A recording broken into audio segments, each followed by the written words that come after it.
धरा पृष्ठरे विराजमान प्रभु गजानन गाँठू सहरर सबुठी होई उठिछि चलचंचल। धरा पृष्ठरे विराजमान करिसेंति प्रभु गजानन गाँठू सहर सबुठी होई उठिछि चलचंचल। सुउच्च तोरण सांगकु आखि झलसा मेढ़ साजसज्जा होइछि।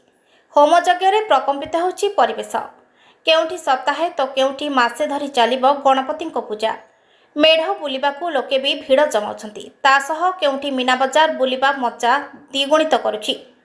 सुउच्च तोरण सांगकू सुंदर आलोक सजारे झटकुछि विभिन्न सहर।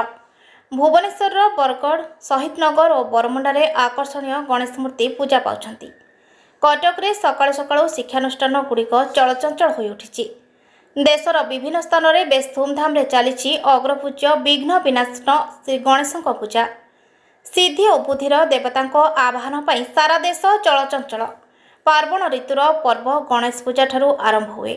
शिक्षानुष्ठान ठारू आरंभ करी घरे युवक संगठन और विभिन्न क्लब गुड़िक गणेश पूजा पाई उत्सव मुखर होई उठिछि। देशर विभिन्न स्थानरू गणपतिंको स्थापन और पूजा होतबा चित्र सामना